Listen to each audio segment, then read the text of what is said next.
और मिजाज में मारब का बाबा मिजाज में मारी से होने कहते हैं पर यार तने मिजाज में मारे काम बाबा अरे चूड़ी फूट जाए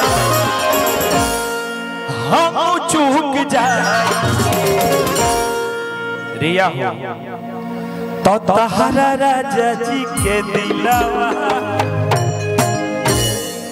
और टूट जाए बीच बीच में चटनी होत रही तो निक लगी ना आई बाबा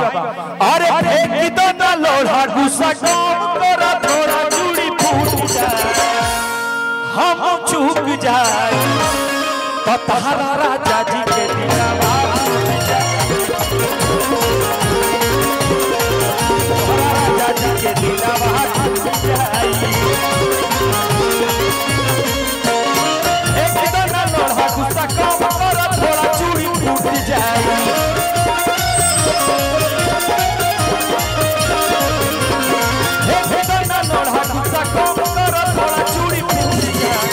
हम चूक जाए तहरा राजा जी के दिलावा टूट जाए राजा जी के दिलावा टूट जाए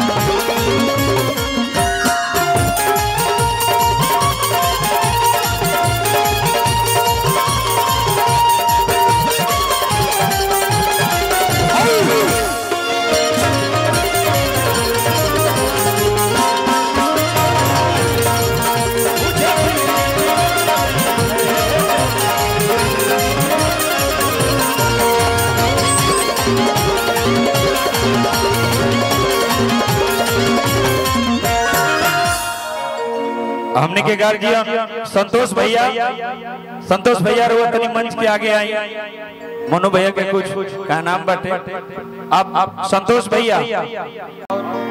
बड़ी प्यारा नाम प्रीति ताराना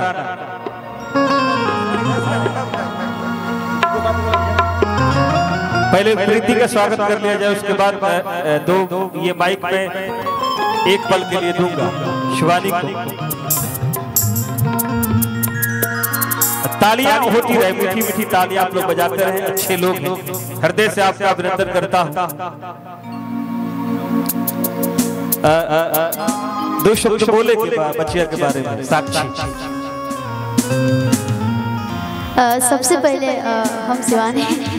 जितना भी हमारे गार्जियन और हमारे चाची चाचा भैया भाभी लोग जुटल बा सब लोग के यहाँ से पैर छू के प्रणाम करता नहीं और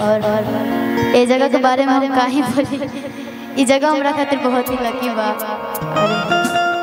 राउर करते हैं